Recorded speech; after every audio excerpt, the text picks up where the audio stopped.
for a few years now, and this is the first year that we decided to sort of break up the groups because it usually tends to be an interesting subject matter for people.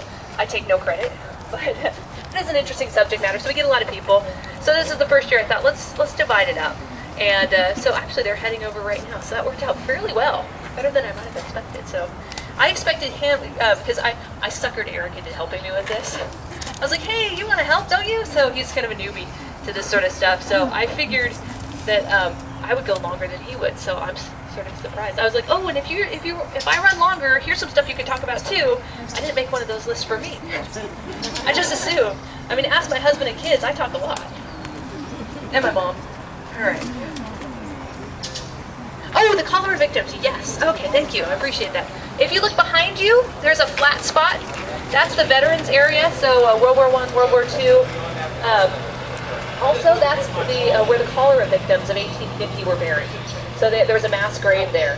And I've been told that the veterans are on top. There are markers, yes. They're on the ground though. They're flat, and they keep sinking into the grass. And I understand once in a while the city picks them back up, pulls them back up. And then there's a big marker up there for the cholera victims of 1850. Anybody have any questions? What do they do? Yeah, when are you going to move on? I want this spot. Quit whining. Did you want to? Oh, my costume. Yeah, we'll go over that when they get all over here. Thank you. We're waiting for you. We're done. I actually talk less. Who knew? I know more than you. Yeah, well. Smart Alec. All right. One thing I didn't tell you about was lilies. I'll tell you about lilies. There's a lot of lilies out there in the headstones. We just didn't pass one. They represent innocence, purity, virginity, the surrender to God's will and grace. The Madonna lily, or the Easter lily, symbolizes the attainment of spiritual qualities and the casting off of earthly things, possibly because the foliage is plain and the flowers are so beautiful. And also they were used a lot because the smell could mask uncomfortable smells. So they were used a lot in funerals because they would mask smells. So that's the lily. And we're standing under some lovely morning cypress trees, M-O-U-R-N-I-N-G, cypress trees. And for the kids, sometimes we have an owl that lives up in these. And once in a while, if we're lucky, we'll find an owl pellet. And when we do find an owl pellet, I take sticks and pull it apart to see what it ate, because I like that. I do a kids tour, and that's what, if I'm lucky, there's one, and I'm like, yay! So I tend to normally do the kids tour, so I apologize for my sense of humor in advance. What do they do in that? That never was used as a chapel because when they were building it, the roof fell, killed one of the bricklayers. And so it was used for such romantic purposes as the storing of bodies. There's one guy that was in there, his name was Jim Butler, for, where's Jeannie? I was going to ask her. Years, okay. That's what I usually say, but I was like, I bet Jeannie knows the exact amount of years. Was it like 20 or something like that? Not that long. Not that many? 15 or something? It was a long time. The guy was in there for years paying rent. Well, he wasn't paying rent. His family was paying rent. He was in there for a long time. And then I understand that the city used to store their lawnmowers in there.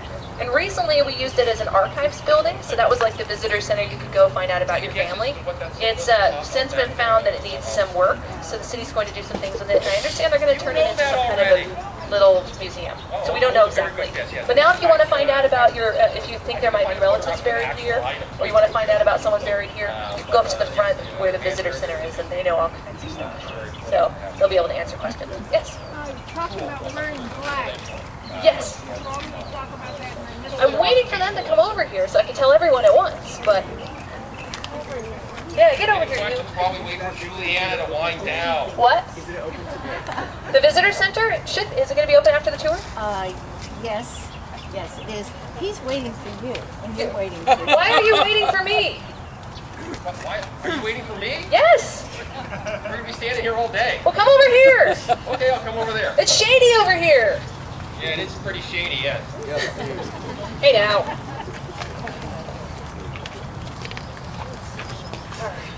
Something else I was going to tell you.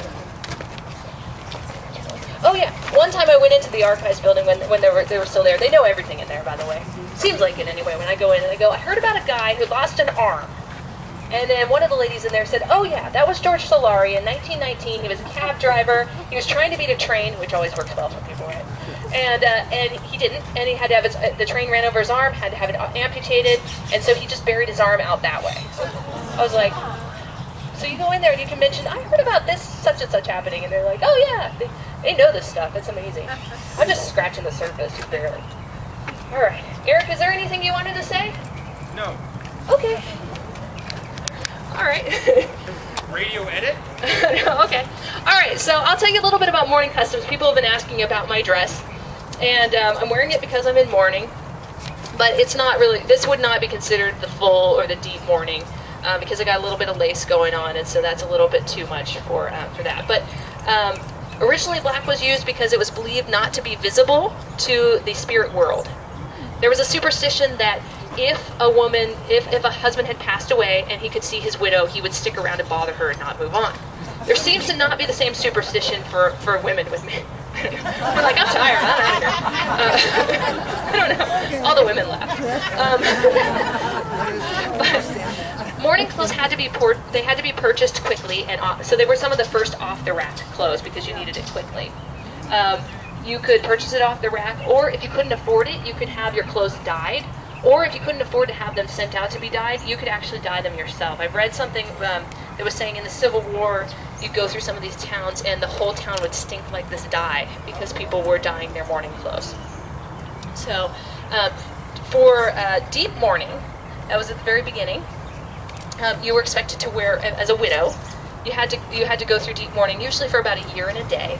You would wear a full crepe dress, and crepe was very uncomfortable and scratchy, and it was opaque, and it was didn't reflect any light because you didn't want to have any kind of happiness or anything.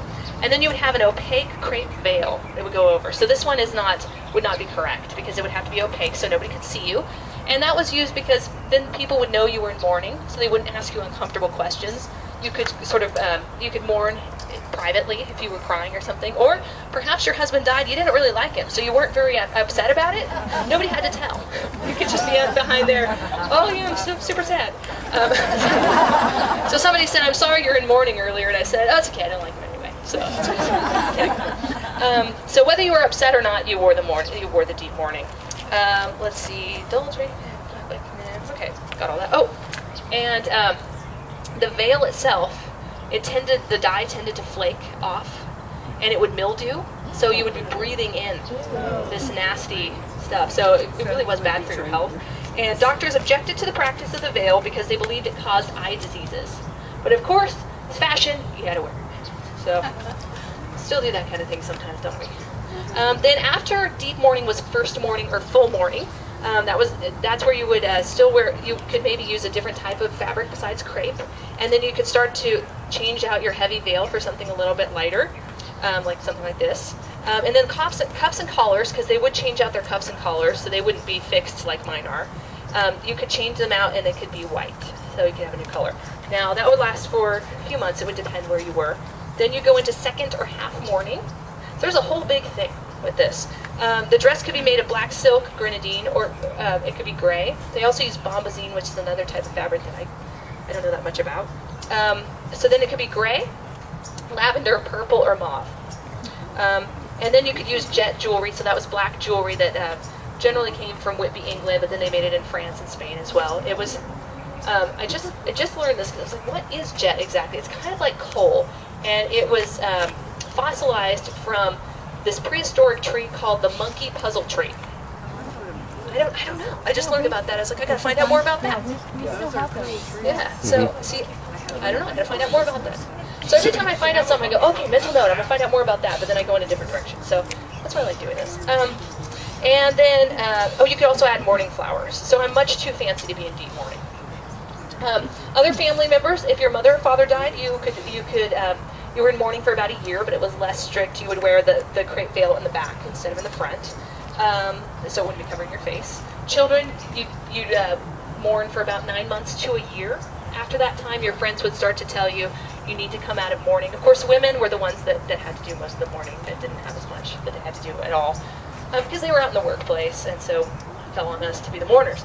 But if your children, after about a year, your friends would come out and say you need to come back to the land of the living, really, and be there for the rest of your family members, especially your husband.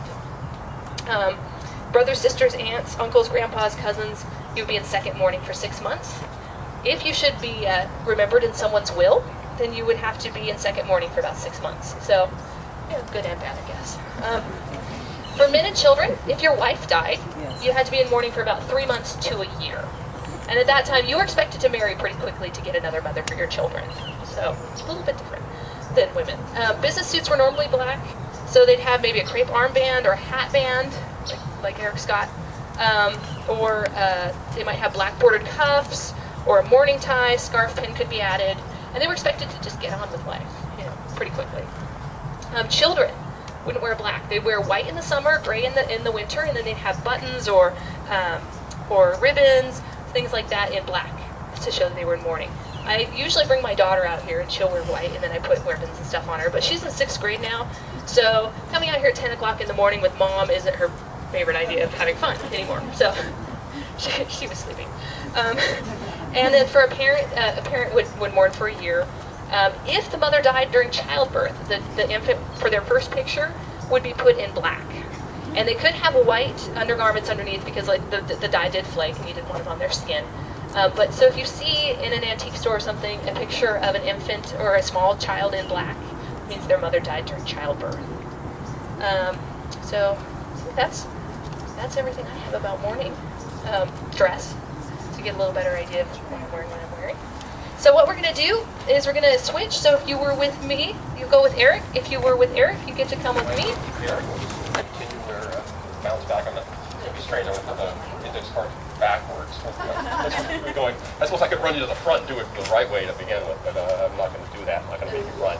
But the first thing I'd like to point out, I don't know if you heard the answer from the other group. This stone right here, many symbols. I'm sure. I don't know if I pointed out occupational symbols, but this one definitely is. It sort of looks like a backwards F. Any guesses as to what that image is supposed to be? It is used for measuring, but it's something specific. But any specific, they're measuring something specific. No, not diamonds. Not surveying. All good guesses. Not gold. I'll give you a clue. This man was a newspaper editor. Type, exactly, for measuring out type. So that's why it's placed on that stone. Someday I'm going to find a photograph of an actual, what it's called, just typesetter tool, so I can compare it to what that is. It doesn't look like that if you have no idea what it is. It doesn't look like much of anything. But if you could please follow me, I can step down. There we go. Follow me, please.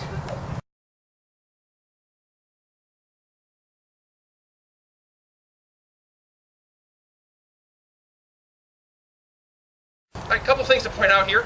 One, a very traditional tombstone, and the other, not such a traditional tombstone. The traditional tombstone on the right, the lamb, and on the shell carved into the base of the stone.